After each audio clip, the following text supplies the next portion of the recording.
Room 13 by Edgar Wallace. Chapter 13. To Parker, the valet, as he laid out Johnny's dress clothes, there was a misfortune and a tragedy deeper than any to which Johnny had been a spectator. Johnny, loafing into his bedroom, a long, black, ebonite cigarette holder between his teeth, found his man profoundly agitated. "The buckle of your white dress waistcoat has, in some unaccountable way, disappeared," he said in a hushed voice. "I'm extremely sorry, sir, because this is the only white dress waistcoat you have." "Be cheerful," said Johnny. "Take a happier view of life. You can tie the tapes behind. You can even sew me together, Parker. Are you an expert needleworker, or do you crochet?" "My needlework has been admired, sir," said Parker complacently. "I think yours is an excellent suggestion. Otherwise, the waistcoat will not sit as it should, especially in the case of a gentleman with your figure." "Parker," said Johnny, as he began to dress leisurely, "have you ever killed a man?" "No, sir, I have never killed a man," said Parker gravely. "When I was a young man, I once ran over a cat. I was a great cyclist in my youth." "But you never killed a man? And what is more, you've never even wanted to kill a man?" "No, sir, I can't say that I ever have," said Parker, after a few moments' consideration, as though it were possible that some experience had been his which had been overlooked in the hurry of his answering. "It is quite a nice feeling, Parker." "Is there a hip pocket to these?" "Yes, there is," he said, patting his trousers. "I'm sorry, there is," said Parker. "Very sorry indeed. Gentlemen get into the habit of carrying their cigarette cases in the hip pocket, with the result that the coat tail is thrown out of shape. That is where the dinner jacket has its advantages, the tuxedo, as an American gentleman once called it, though I've never understood why a dinner jacket should be named after a Scottish town." "Tuxedo is in Dixie," said Johnny humorously, "and Dixie is America's lost Atlantis. Don't worry about the set on my coat tail. I am not carrying my cigarette case there." "Anything more bulky would of course be worse, sir," said Parker, and Johnny did not carry the discussion any farther. "Get me a cab," he ordered. When Parker returned, he found his master was fully dressed. "You will want your cane, sir. Gentlemen are carrying them now in evening dress." "There is one matter I would like to speak to you about before you go. It is something that has been rather worrying me for the past few days." Johnny was leaving the room and turned. "Anything serious?" he asked, for a moment deceived. "I don't like telling you, sir, but I have discussed the matter with very knowledgeable people, and they are agreed that French shapes are no longer worn in silk hats. You occasionally see them in theatrical circles." Johnny put up a solemn hand. "Parker, do not let us discuss my general shabbiness. I didn't even know I had a hat of French shape." He took off his hat and looked at it critically.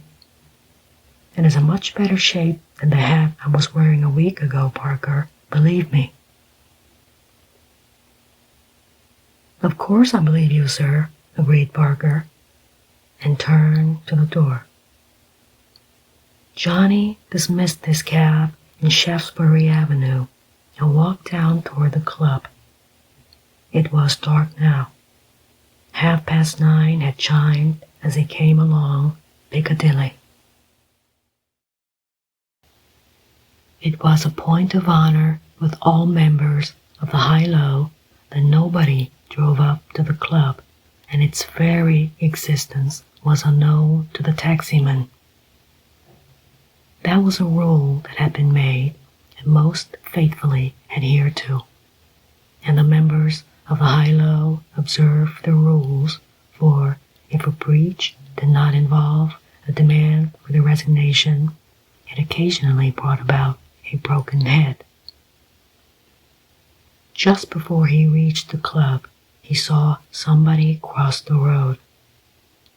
It was not difficult to recognize Jeff Legg. Just at that moment, it would have been rather embarrassing for Johnny to have met the man. He turned and walked back the way he had come to avoid the chance of their both going up in the elevator together. Jeff Legg was in a hurry. The elevator did not move fast enough for him, and he stepped out onto the 3rd floor and asked the question. "No, sir. Nobody has come. If they do, I'll send them along to you." "Where will you be?" "You haven't a room engaged. Your own room is taken. We don't often let it, but we're full tonight." And Mr. Legg raised no objection. "No, I don't object," said Jeff. "But don't you worry about that. Let me see the book." Again, the red-covered engagement book was open. Jeff read and nodded. "Fine," he said.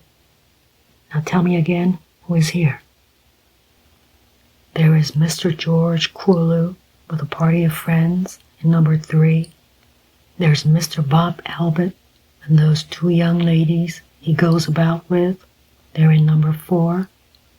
And so he recited until he came to number 13.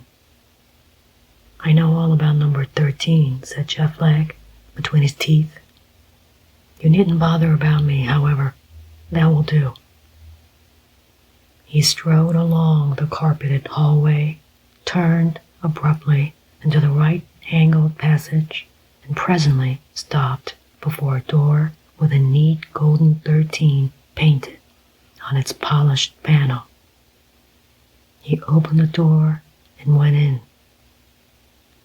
On the red-covered table was a bottle of wine and 2 glasses. It was a moderately large room, furnished with a sofa, 4 dining chairs, and a deep easy chair, whilst against the one wall was a small buffet. The room was brilliantly lighted. 6 bracket lamps were blazing. The center light above the table, with its frosted bulbs, was full on. He did not shut the door, leaving it slightly ajar. There was too much light for his purpose. He first switched out the bracket lamps, and then all but one of the frosted bulbs in the big shaded lamp over the table. Then he sat down, his back to the door, his eyes on the empty fire grate. Presently he heard a sound, the whining of the elevator, and smiled. Johnny stepped out to the porter's desk with a friendly nod. "Good evening, Captain," said the porter with a broad grin. "Glad to see you back, sir. I wasn't here last night when you came in. Hope you haven't had too bad a time in the country?" "Abroad, my dear fellow, abroad," murmured the other reproachfully, and the porter chuckled. "Same old crowd, I suppose?" "Yes, sir." Same old bolt down the fire escape when the busies call, or have you got all the busies straightened? I don't think there's much trouble, sir, said the porter. We often have a couple of those gentlemen in here to dinner. The club's very convenient sometimes. I shouldn't think they'll ever shut us up. I shouldn't think so either, said Johnny. Which of the busies do you get? Well, sir, we get Mr. Craig, and once we had that waiter. He came here alone, booked a table, and came alone. Can you beat it? Came and had his dinner, saw nobody, and went away again. I don't think it's right up there. He tapped his forehead significantly. Anything less like a busy I've never seen. I don't know whether he is a detective, said Johnny carelessly. From all I've heard, he has nothing whatever to do with the police. Private, is he? Said the other in a tone of disappointment. Not exactly private. Anyway, with a smile, it's not going to bother you or honorable members. Anybody here? The porter looked to left and right and lowered his voice. A certain person you know is here, he said meaningly. Johnny laughed. It would be a funny club if there wasn't somebody I knew, he said. Don't worry about me. I'll find a little corner for myself. Jeff looked at his watch. It was 9:45, and he glanced up at the light, catching a glimpse of himself in the mirror of the buffet, was satisfied. Room 13, and Marnie was his wife. The blood surged up into his face, gorging the thick veins in his temples at the thought. She should pay. He had helped the old man as he would help him in any graft, but he had never identified himself so completely with the plan as he did at that moment. Put her down to the earth, had said Emmanuel, and by God, he would do it. As for Johnny Gray, the door opened stealthily, and a hand came in, holding a Browning. He heard the creak of the door, but did not look round, and then, bang! Once the pistol fired. Jeff felt a sharp twitch of pain, exquisite, unbearable, and fell forward on his knees. Twice he endeavored to rise, then, with a groan, fell in a huddled heap, his head in the empty fireplace.